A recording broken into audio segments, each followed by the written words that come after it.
Hey y'all, Weldon here, and I want to share with you what I have learned about leasing out our home for the last 15 years. And this particular document, it's called Colorado Leasing Considerations. I would love to send it to you so that way you're better informed and you have the QR codes to watch other videos that are in this particular playlist or related to this video that I'm talking about today. And without further ado, let's jump into it. So, if you have found yourself renting out your home either yourself or through a property manager, or maybe you are considering doing that, what I want to share with you is some things that have changed here in Colorado. Starting with number one, the Colorado laws here for providing housing, they are pro tenant and they have been evolving for the last several years. What I would encourage you to do is click this or scan this QR code or look at the next video in this playlist. And it's a video I have called the top 5 laws that landlords may not be aware of. And what I'm not saying it's not worth it to rent out your house, but what I am saying is that the risks are growing for you as a landlord. And you should be informed about what risks you are taking on so that way you can prepare yourself and mitigate those risks as you go forward. And if you have any questions about the content that's there, please call me. I will talk through it with you. I love familiarizing myself with this information because it applies to our business practices as well. Number two, you'll see there, I said have cash set aside for your rental. And specifically, I say have ten to $15,000 set aside for the day that something happens. Not if it's going to happen, but when it's going to happen. And that way, it's just a blip on the radar. You have already have the cash set aside, and you are just ready for that phone call whenever you get it. Also, this money should be set aside in a separate bank account. So that way you're accounting of the cash.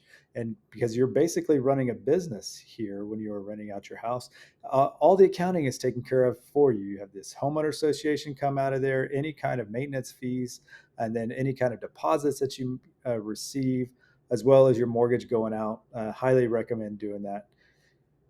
And then number three, this and actually the cash piece that applies whether you're going to do property manager or self-manage, which then flows into number three here. So interview property managers if you think it's just a little bit too much for you. Different property management companies have different styles, different ways of managing tenants, the screening process, how they take care of maintenance, evictions. You want to know exactly how they're going to handle all of these things because this is your property. This is somebody that you are paying to help you get through those processes. But at the end of the day, it's still your property and you want to know what they are doing. And then you find the one that works best for you. We do have some recommendations, folks that we have worked with Team Hobbs Realty and Kristen and myself, as well as Realty One Group, Apex, which is our brokerage. And then let's just say after you review or talk to these property managers, you have a better understanding of their fee structure. And when you do your numbers, it's not enough there, or it costs too much. And you want to look into self-management. Biggest recommendation I have here, and this is number 4, is to have processes. So let's just say you put it on Zillow or Realtor.com or whatever platform you decide to choose to use. Well, people are going to start calling you. What is that interview? What does that telephone interview look like? What do you send them? What kind of screening questionnaire do you send them?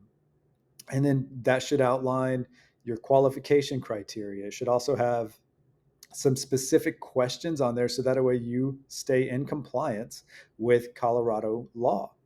And then when, let's just say somebody qualifies, you send them a lease. What does that lease look like? Where did you get the lease from? Well, we have recommendations for you. This is a service that we can provide you to ensure to be your hands and feet on the ground. So we're not charging you a recurring fee. We're just showing you the path so that way you can self-manage. Where do you get those forms from? And then being on the ground for uh, meeting tenants, walking them through the house, But at the end of the day, all decisions are yours. We are just walking alongside you in order to make that happen. And then at the end of your lease, walking through the property, making sure everything's good to go. And either you're gonna make a decision if you want to renew that lease or if you intend to sell it. Well, if you intend to sell it, this is number 5. Uh, we have many reps and sets at remotely managing sales of other people's properties. So there is some trust there that we create over time. And that's us walking through, doing FaceTime, recommending certain fixes of the house in order to get it on the market. And so that way we can market it to get it sold at top dollar as fast as possible. But we'll tailor that strategy based on our discussions. And then built into that too is 1031 exchanges. So a lot of times when you invest in a home, you have appreciation in there. Well, if you have not lived in it, at least by the current laws, 2 out of the last 5 years, you could be liable for for the appreciation that you enjoyed. Well, there is a way to defer that, and it's through a 1031 exchange or a like kind exchange. And we can talk you through what that looks like and then give you enough questions to ask your CPA to make sure that all the laws have stayed the same and that you're getting guidance from them, because ultimately they're the ones that are going to be filing your taxes for you. But all of this is in an effort to offer services and ensure that your home is taken care of from the time that you either have to leave it because it's no longer your primary residence and down to the day that you decide that you want to sell it. I'd love to talk to you through this particular guide. I also recommend that you watch the video right after this one, which is top 5 laws that landlords may not be aware of here in Colorado, because that will inform you so that way you can make the right decision or the best decision for you and your family. Thanks, and reach out if you have any questions. Have a good one.